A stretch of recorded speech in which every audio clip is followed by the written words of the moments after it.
mentioned about another political attack po ito ng Kamara po sa inyo at sa inyong opisina. Yes, nabanggit ko kanina sa statement ko na kapareho lang ito nung nangyari noong nakaraang taon. Nung nakaraang taon, nagdrama ay confidential funds. Ngayong taon naman ito na namang sa Committee on Good Governance.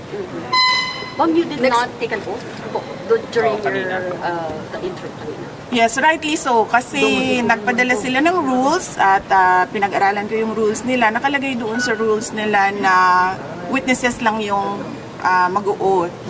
Paulit-ulit na sinabi kanina na resource person ako. So sabi ko, bakit naman ako mag-o-oath na resource person ang sinabi sa akin?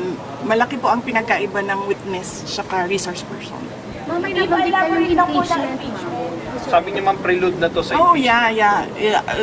Very obvious. Very obvious yung kanilang ginagawa na nagpa-practice sila o anong gagawin nila para sa impeachment. Such efforts will prosper po? Hindi ko masabi yan. Hindi ko masabi yan na kung mag-prosper or hindi. Pag nandyan na, sasagutin natin, then iwan na natin sa Congress. Ma'am, pero hindi po ba kayo sa mga binanggit sa privilege speech yung gagawin nilang basihan for the, sabi ninyo ay impeachment possible, ano po yung magiging tugon po ninyo doon sa mga nabanggit kanina? Antayin natin yung articles of impeachment. Doon tayo magbabase kung ano yung isasagot natin dahil hindi naman natin alam kung ano talaga yung final na isasulat nila. Nagte-testing sila ngayon kung ano yung gagawin nila. But how do you say, ma'am, na testing po ito for impeachment? Oo. Paano niyo po nasabi? Kasi nagsabi na siya kanina, diba? Determination of malfeasance, non-feasance, misfeasance. So, ibig sabihin, merong ginawang mali. Vice, And you say, and that for you? bakit pumarap kayo sa mga congressman kahit alam nyo na kayo mismo yung iimbestigahan dito sa pagdinig? Opo, nakatanggap ako ng invitation mula sa kanila para sa pagdinig ngayong umaga na ito at marami sa mga opisyal ng Office of the Vice President nakatanggap din ng invitation and lahat sila, ako yung pinadala nila na authorized representative nila kaya nandito ako. Bakit hindi kayo nagdalawang isip na hindi lumalo? Kasi no second budget committee hearing, hindi po ito. Para matapos na kaagad, para masabi ko na kung ano yung posisyon ko at ma-lodge na kaagad dyan na nag-attend ang Office of the Vice President. Ma'am, sakaling ipatawag ulit kayo. 700 million na budget for 2025 na pre-propose ng House. Yes sir. Kung ano man yung budget na lalabas sa GAA, yun yung gagamitin ng Office of the Vice President. Dadalo po kayo sa September 23 plenary debates ng budget niyo po ng House? Hindi pa namin nagpag-usapan sa opisina kung ano yung gagawin para sa plenary debates, but we will let you know kung nandoon kami. Ma'am, nag-coordinate po ba kayo kay Kong Aguio? The budget sponsor? Sumulat siya sa aming opisina at sinagot ko siya, sabi ko nagsabit na kami lahat ng documents na kinakailangan nila at iniiwan na namin to the pleasure of Congressman Martin Romualdez ang budget. Ma'am, nung opening po nung plenary debate, sinabi po ni Martin Romualdez, ni Speaker po, na hindi daw ito tolerate ng House ang hypocrisy and Huwag daw magturo ng kamay yung mga wag daw magturo ng kamay, Yung mga daliri, kamay. misuse of funds. Yun yung ginagawa nila ngayon di ba? Nagtuturo sila ng daliri nila, ilang daliri yung nandyan sa loob ngayon na ginawa ko daw. Ma'am, kung hindi kayo patatakbo ng 2028, tatakbo kayo ng 2035? Sandali, sir. Ang layo ng 2034. 25. Hindi ako tatakbo sa 2025 elections. Magpapahinga ako for midterm elections. Ma'am, ang nasabi pala ni Speaker is yung hindi daw niya ito tolerate ang hypocrisy and evasion. Ano pong reaction niyo doon? Pero wala naman po siyang pinangalanan. Malamang ako yon dahil tinatanong ninyo ako ngayon about sa kanyang speech at sinasabi ko kung ano yung ginagawa nila ngayon dyan sa loob, yan yung inilarawan niya sa kanyang speech. impeach. Ma'am, you requested the committee to terminate this lang, minsan hearing. lang. Oo nga, oo. Ma'am, you requested. Thank you, ma'am. Wala na tayo, lunch break na. Thank you, ma'am, for accommodating us. Ma'am, you requested the committee to terminate na po itong hearing. Why? Oo, kasi yun yung posisyon ko. Nagpa-practice sila kung ano yung kakagat sa impeachment. Kahit anong gawin nila, wala talaga kaming ginawang mali sa Office of the Vice President. Yan ang rason kung bakit ayaw pumunta ng mga tiga-Office of the Vice President. At sinabi nilang ako na lang yung ipapadala nila. Ma'am, sa next hearing, Yung notice of disallowance, sagot niyo na po ng OBP yung notice of disallowance. May 6 months kami. When do you plan namin submit po? I think January ata yung... I do not have the timelines right now, sorry. ma'am, sa next hearing nitong good government, attend pa ba kayo or enough na yung kanina? Magdedepende yan sa kung anong gagawin nila sa loob ng committee. Ma'am, yung ibang congressman nagsasabi po na wala naman daw po silang usap-usapan about impeachment. Sa inyo lang daw po nanggagaling yun pong impeachment na allegations. Naku, sino tiga-inquirer dito? Why, ma'am? Wala dito? Kasi last year, di ba, lumabas na yung interview ni Congresswoman Franz Castro at sinabi niya na may impeachment at sinabi niya yung 3 na grounds for impeachment. Last year pa yun, ma'am. Ma'am, I'm from Inquirer, pero clarify din po ni Congresswoman Franz na hindi raw involved yung leadership.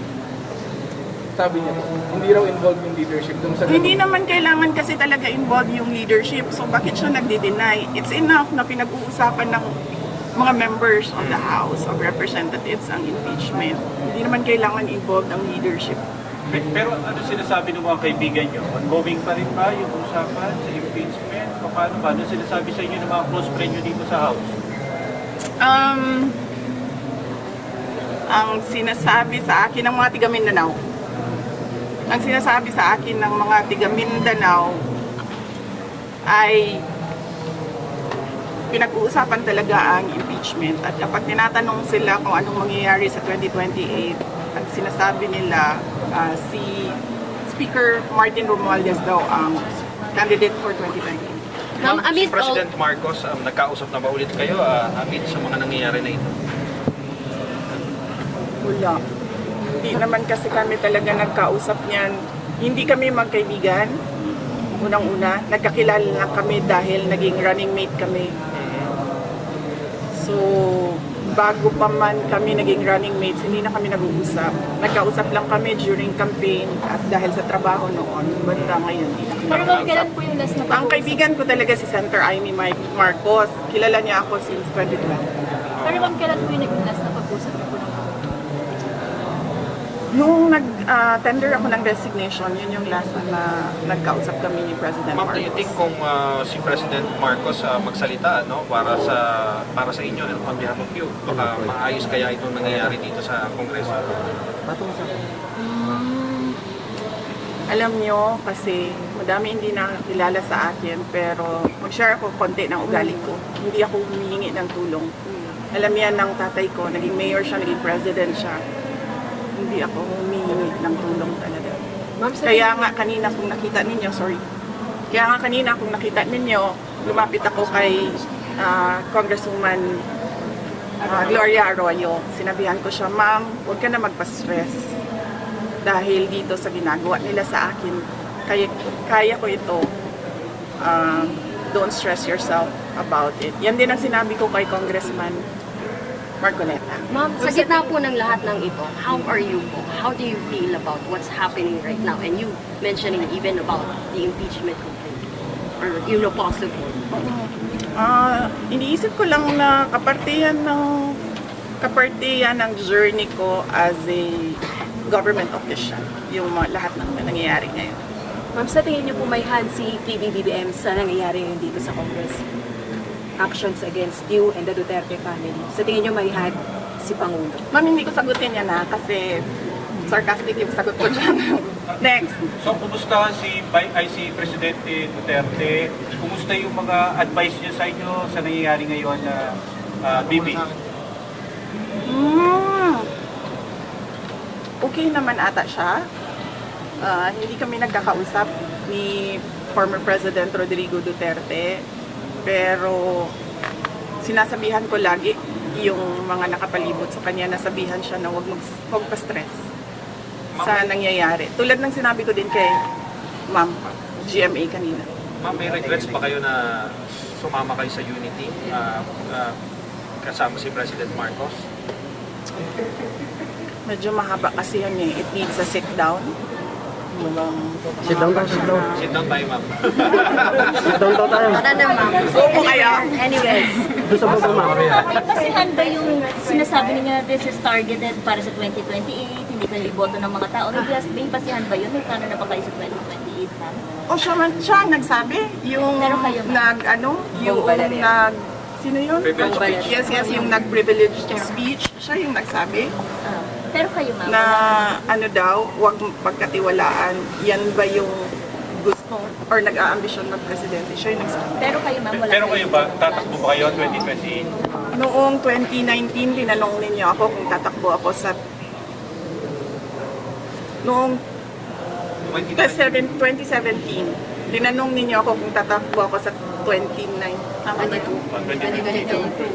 Noong 2019, tinanong ninyo ako kung tatakbo ako sa 2022 at sinabi ko na mag-a-announce ako kung tatakbo ako or hindi January 2021. Sinabi ko magsasagot ako January 2021. Ngayon?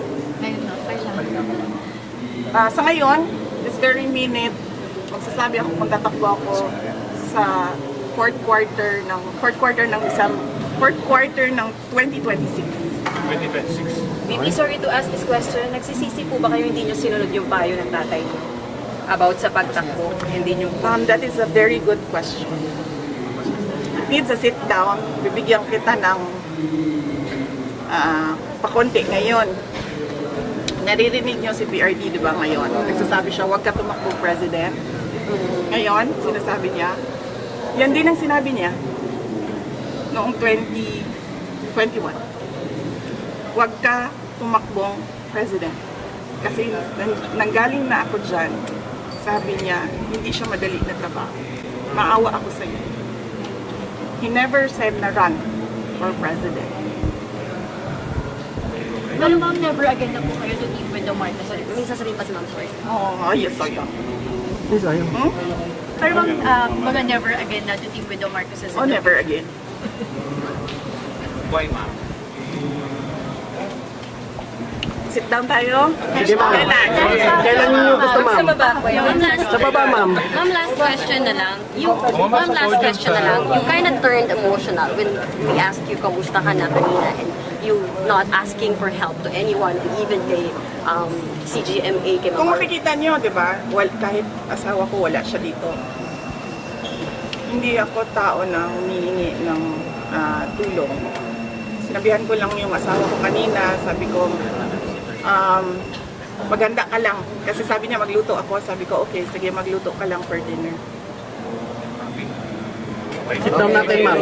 Kailan, ma'am? Sit down. Ma'am, kailan niyo sit down? Sharean na lang kita. Joke lang. Tagalin yung mic.